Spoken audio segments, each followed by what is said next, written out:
Whenever the late, great Carl Weathers is mentioned, I, like most living film-goers, tend to remember him best as Apollo Creed from the Rocky movies, or Dylan from the first Predator movie. The good Predator movie. More current generations probably also recognize him from his guest appearances on Arrested Development, or his role in the Disney Star Wars show, The Mandalorian. But I've recently pulled a movie from the vault that puts him in the lead role. It's a police action film from the 1980s, boldly titled Action Jackson. Goodness, just saying the title is fun. Action Jackson. Action Jackson. Action!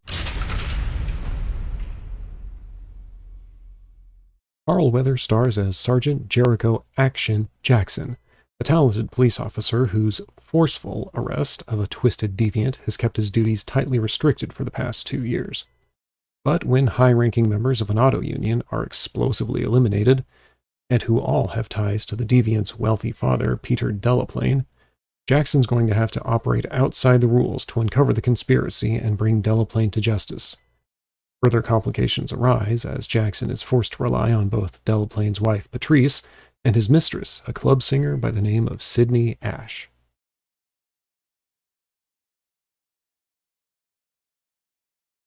I love these cheesy 80s action movies. And Action Jackson has all the hallmarks of this era.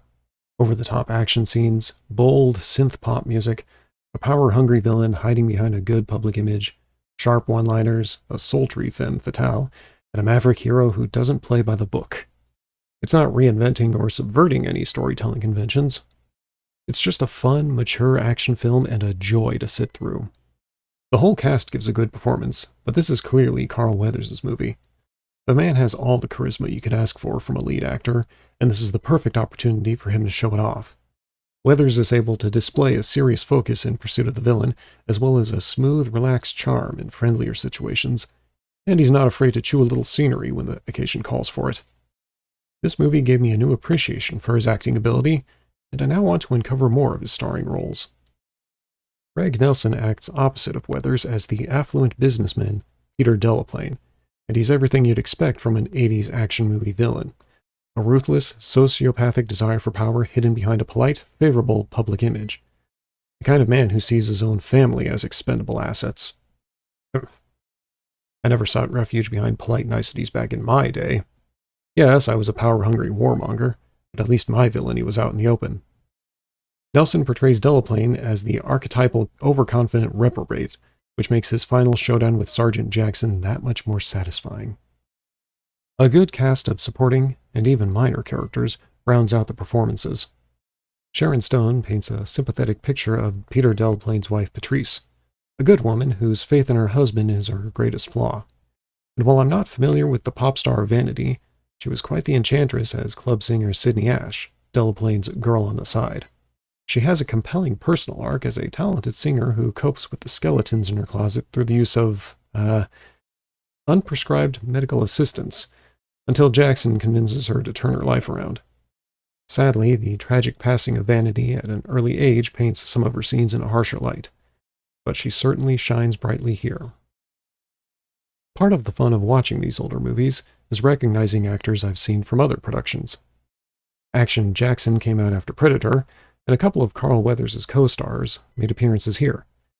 Mac is now the captain of the police department, and Billy's become a, shall we say, unlicensed pharmaceutical distributor. We even see Back to the Future's Biff Tannen as another police officer, and Die Hard's Argyle as an apartment valet. Just another serendipitous bonus that makes this film a joy.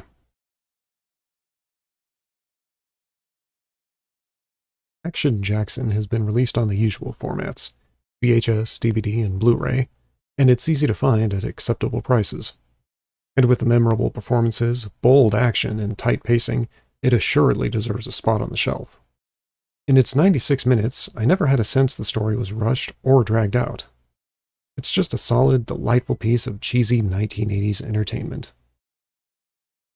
Thank you for joining me in this brief look into the archives of my vault. If this story interests you, please feel free to like this video and to comment on what you enjoy about it. And if you would be kind enough to share this video, it will not only help my channel to grow, which I appreciate, but it will bring more attention to these older or lesser known works.